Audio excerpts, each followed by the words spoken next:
मैं आपसे भी निवेदन करूंगा, आप आगे बढ़ा रहे हैं, हम आपका भी सम्मान और बहुमान करना चाहते हैं। गुजरात की धरती के युवा संघर्षशील नेता रापर के प्रधान श्रीमान हमीर सिंह जी सोडा हमारे बीच आप भी बता रहे हैं। मेरा आपसे भी निवेदन रहेगा कि आप बता रहे हैं, हम आपका भी सम्मान और बहुमान करना चाहते हैं। श्री हमीर सिंह सोडा हम तक लौटाया। 1971 का जब युद्ध हुआ तो ये धोरा धरती और ब्रिगेडियर भवानी सिंह जी जब अपनी बटालियन लेकर आए तो उनको ये समझ में नहीं आया कि पाकिस्तान पर अटैक कैसे करना, क्योंकि धोरों के बीच में कहां से ये रास्ता जाता है।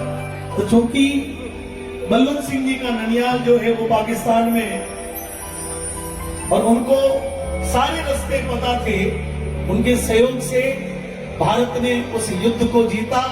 पाकिस्तान की सीमा के अंदर 100 किलोमीटर जाकर छाछरों तक भारत का तिरंगा झंडा फहराया। ये अपने आप में एक जीवन को बनाना, मां भारती के लिए स्वयं को खपाना, एक इतिहास बनाने जैसा है।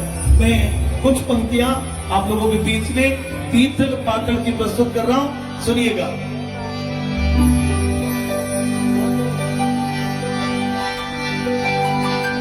रानो सोमरो जीत करो,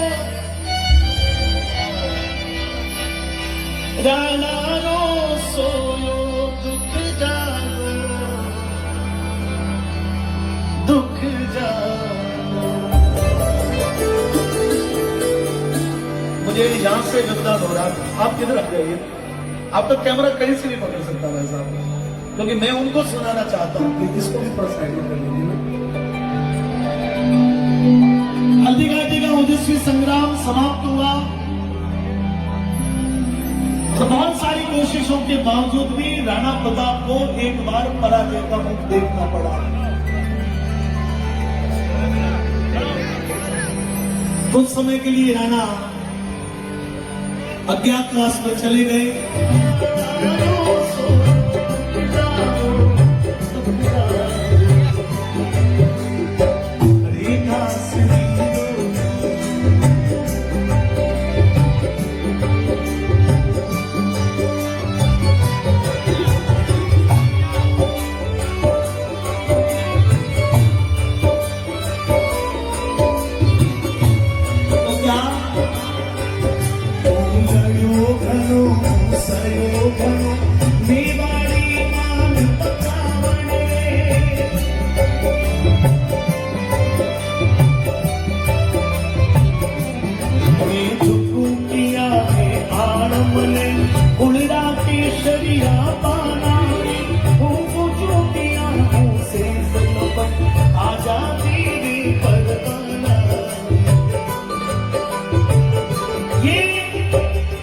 ये कैसे हो सकता है?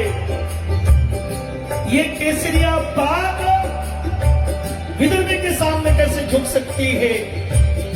ये केतक का बलिदान, राणा पूंजा भील का बलिदान, ये झाला मन्ना का बलिदान, ये स्वामी भक्त गुजरी पन्ना धाय, हजारों लाखों लोगों का बलिदान पर मैं ये कलंक कैसे लिख सकता हूं? लेकिन परिस्थिति विकट थी। राणा ने पत्र लिखा, पत्र दिल्ली में पहुंचा और अकबर ने जब उस पत्र को पढ़ा तो अकबर को भरोसा नहीं हुआ कि ये कैसे हो सकता है। अकबर जानता था कि गंगा नदी पुनः हिमालय में लौट सकती है, सूर्य पश्चिम में उठ सकता है, परंतु राणा प्रताप का स्वाभिमान कभी डोल नहीं सकता। राणा प्रताप कभी हार मान नहीं सकते। राणा ताली बजाए बार जोरदार। मुझे बहुत अच्छे से याद है कि मैं ठाकुर बलवंत सिंह जी के इस कार्यक्रम में इस प्रस्तुति को दे रहा हूं और ठीक उसी प्रकार का जीवन जो है वो बलवंत सिंह जी का रहा है कि किसी भी परिस्थिति में विदर्भी के सामने मैं झुकूंगा नहीं, कुछ भी हो जाएगा, लेकिन विदर्भी को दल